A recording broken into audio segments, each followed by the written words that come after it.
Guys, I just wanted to do my review of Arrow Season 6, Episode 1, Fallout. Um, like I said, I tried to do a reaction video to the episode itself.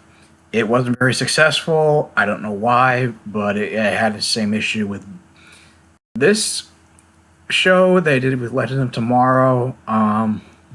If you want to know how I feel about the whole situation, I left a photo from my Instagram page down in the description in the info section down below the video. I don't understand this whole copyright thing because it's like I've seen like dozens of YouTube channels doing reaction videos to these same shows on the CW, and it seems like I don't know what it is. It's like I've been able to do it for Supergirl, Flash. I've been able to do it for Fear the Walking Dead, Game of Thrones. The latter, which is probably even a more popular show than even these, to be honest. And yet I have not had to deal with any kind of backlash. So I don't know. I mean, I don't want I put disclaimers in my video that I don't own any of the images. I'm not even monetizing any of these videos. I haven't even set up like a Patreon account just to try to make money off of it just because of all the censorship on YouTube. So it just kind of feels like I'm being singled out, and I don't get this whole like double standard censorship bullshit that seems to be going on in YouTube. Not unlike the whole censorship that's been going on Twitter, which is leading to this whole women boycott Twitter movement that's happening on Friday the 13th, October 13th of 2017. But anyway, let's just start with the flashbacks, just to give you more linear storytelling.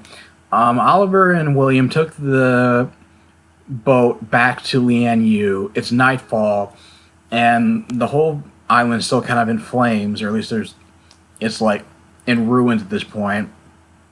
Actually, right before that, they actually did show basically when Felicity was talking to Oliver about the Dead Man Switch and him trying to tell everybody to get to the Argus boat on the other side of the island. So they were saying, like, oh, we're never going to make it, I'll take my chances. So this plane that they did try to take off the island at the end of season 5, which Prometheus sabotaged, everybody just like took cover in the plane as a means of shielding themselves from the blast. But Samantha, like a fucking idiot, and also being out of the loop as to where William was,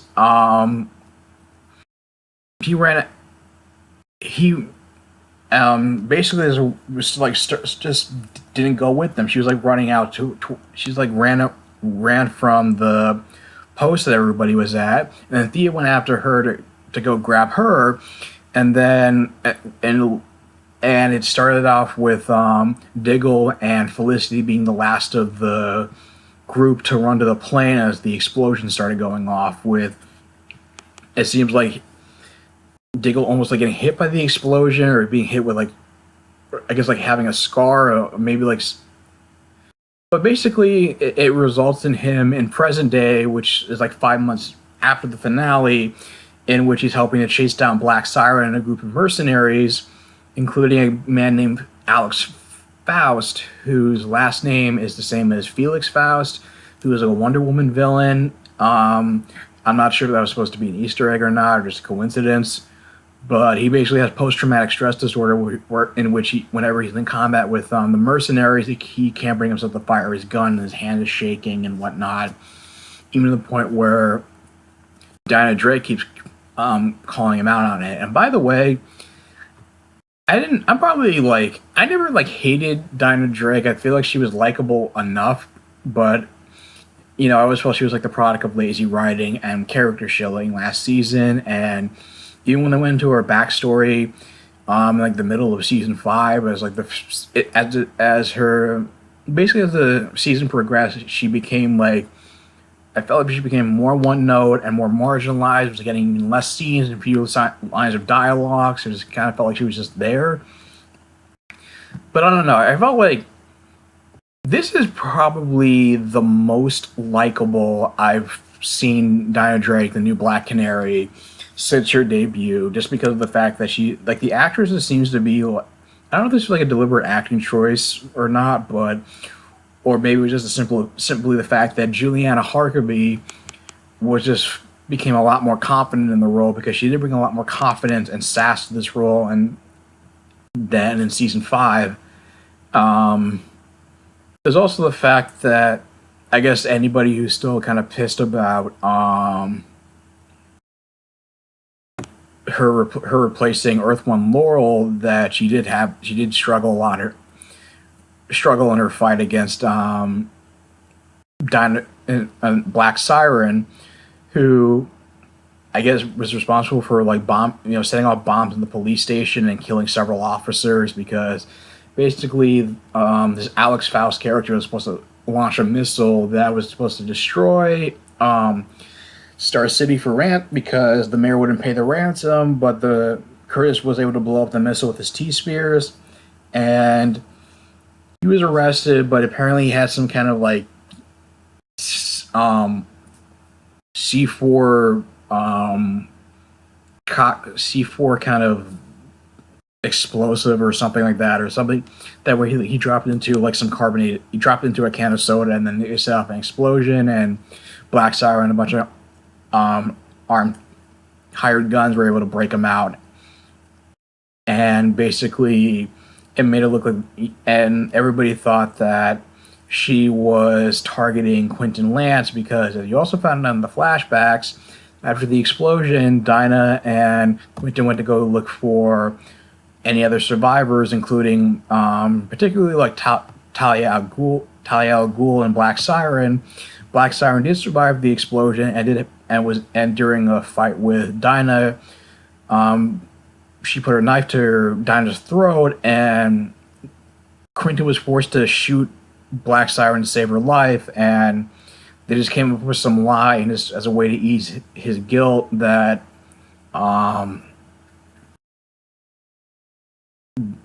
she was already found dead on Lian Yu because even though he admits this to the rest of the team, even though it wasn't her, even though it was a Laurel from parallel dimension, it still looks, sound, and pretty much is Laurel, but just like a different mindset and personality, and it just still pains her. Like it's still interesting the fact that he's still shooting at his daughter, even if it was another version of his own child, and it's been haunting him to the point where he almost goes back to hitting. He almost relapses into alcoholism had it not been for talking to Dinah. And you also found out that after talking with Slade, they find Thea's body, and at first you think like, oh, maybe they actually killed her off because of the fact that the writers seemed to like weren't sure what to do with her as of late, especially in season 5, even to the point where she had like a reduced role, considering she's not on a vigilante anymore, and she's like unconscious, like Oliver's mourning over her body, but then you later found out in the episode that the explosion just put her into a coma. But like everybody suspected, and it was made painfully obvious by William coming to live with Oliver, that Samantha was killing the explosion. But the whole scene was like completely weird, where it's like all of a sudden she walks into frame like out of nowhere, just like out of energy and like about to like faint, but then Oliver catches her, and her last dying breath before she succumbs to, before she like dies, is to look after, is she wants Oliver to raise William and be. But the thing is that I thought it would have been made more sense if maybe they found her like under some trees got knocked down or under some kind of rubble or something, instead of just like walking over, because like they played the whole scene as if she just got like winded and passed out. Like it didn't seem like a death scene to me. It just seemed like, even though they were trying to portray it as a death scene, it just seemed like kind of silly to me. So, and also I guess they wanted to address the plot hole or any possible plot hole that people are going to be asking as to, why would Oliver just send William to go live with Samantha's parents? And throughout the episode, Oliver is trying to get William to open up, but like buying fast food, letting him stay up late, trying like giving him permission to stay up late and watch sports games. But he's still like very cold towards Oliver because of the fact that one, he barely knows him. He hasn't been like an active father figure in his life, and he naturally has some resentment towards him for probably that, and but most definitely for the fact that he blames him for Samantha's death. And even when Oliver asks him who's the Batman in his dreams, he thinks he's talking about Prometheus. But of course, you see on all the trailers that William points to him as the Batman in his dream, and even to the point where it's like they're both, even like both the characters get like misty eyed when during that scene. And Oliver feels like he's never going to be able to open up to be like a good father to him or get him to open up. And Slade and Quentin keep telling him to be patient, just be there for him, even if William doesn't want him to be. To the point where even William just kind of relents and decides that take him up on his offer to stay up and watch a sports game. But just based on the sizzle reel for the rest of the season, it seems like it's going to be like a slow burn in terms of William being able to open up to Oliver. But I gotta say, like, Katie Cassidy's performance in this episode was really good. Like, this is like the most like ruthless I've ever seen the character, even more so than when she first debuted on The Flash, because of the fact that I guess it seems like now the Team Arrow is like reluctant to give her any more chances, and try to redeem her. And with Quentin willing to shoot her just to save Dinah, it was still the fact that it's like, oh, she was still shot by a version of her father. And even to the point where he even taunts him about not bringing himself to be able to shoot him to keep her from getting away, when it turns out that attacking the police station was a distraction, and that she was never after Quentin in revenge. She deliberately left a map in a warehouse to make them think like, oh, she's going to attack like more police officers when they're going to move a police academy graduation from SCPD to the mayor's office. And it turns out she wanted to attack the Arrow Cave, and she nearly Diggle almost gets killed because of his PTSD from the island explosion, but the Team Arrow was able to make it back to the Arrow Cave in time to either chase off or subdue all the mercenaries. And they figured it's like, oh, even the explosions, even for the Arrow Cave, which she wants, and you can tell that Blackstein wants to put explosives in the glass case that holds Earthwoman's Laurel Black Canary costume, just because it's kind of clear that she's envious towards her doppelganger. That even that was a distraction to steal something from the Arrow Cave. And at first it turns out all she steals is like a prototype T-sphere, which is not even weaponized. So the group assumes like, oh, it's not that big of a deal. And then you find out, then the episode ends with Felicity telling Oliver to turn on television, and it turns out that there's a photo of Oliver in his Green Arrow costume being outed as a vigilante, and now it's all over the news circuit in a manner that's similar to how Simon Morrison, Adrian Chase was outed as Prometheus. So I'm guessing that's probably what they. I don't know like what else they sold the T-spheres for, other than maybe as a means to exposing Oliver, because also in the flashbacks, they never find out the fates. They still leave the fate of Evelyn Sharp, Artemis, and Talia and Nyssa Al Ghul ambiguous, because you never find any of their bodies.